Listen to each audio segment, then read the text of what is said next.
Its last-ditch effort to avoid being blacklisted by the Financial Action Task Force has also failed.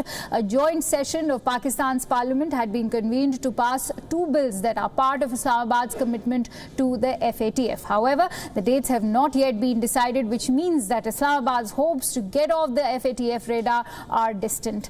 The terror financing watchdog will decide whether or not to blacklist Pakistan, which is already on the grey list. Earlier, the Pakistan government held a meeting to get all opposition parties on board for proposed legislations related to the FATF. The government has said that the bills are necessary for getting the country out of the grey list. Some of the biggest perpetrators of terror continue to remain beyond the reach of law in Pakistan. Take Masood Azhar, for example. He has been named by India's investigative agencies in the Pulwama terror attack. But Pakistan has no idea of his whereabouts. Islamabad says Azhar is quote-unquote missing. But multiple reports indicate that Pak intel agencies are aware of Azhar's whereabouts and are protecting him. So far, Pakistan has been saved by its friends like China, Turkey and Malaysia. But at some point, that safety shield will also expire.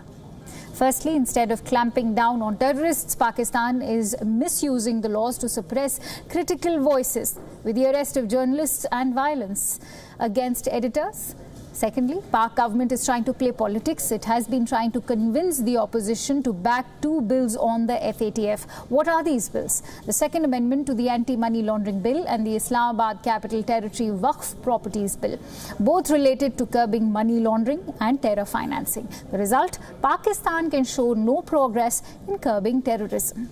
Thirdly, Imran Khan is still busy saving Bajwa, who's enveloped in a corruption scandal.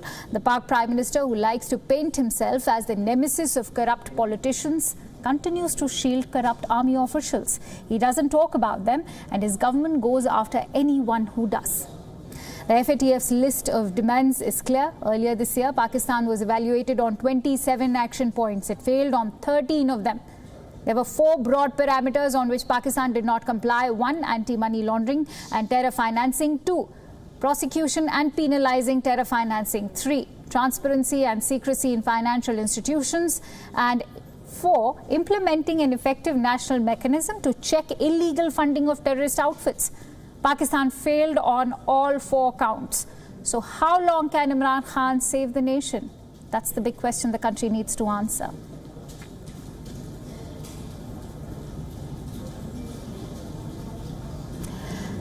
Now, earlier we spoke to Michael Kay, a former RAF pilot and investigative journalist, who brings us this report from Paris. Let's listen in. Yeah, I mean, I've been looking at those pieces of evidence all morning, and you know what you've got is you've got quite key leaders, very important leaders, you know, like the leader of Jaish-e-Mohammed. I mean that group in itself is a ticking time bomb.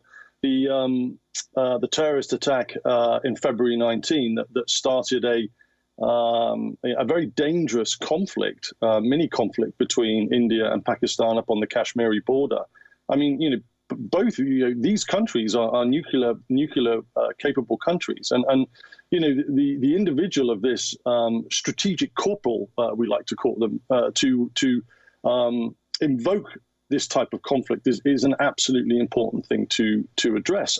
When it comes to the FATF, it really is trying to look at the evidence that goes deeper than filming rhetoric at a madras or on a street corner from some of these leaders about what their intent is. Risk is capability versus intent.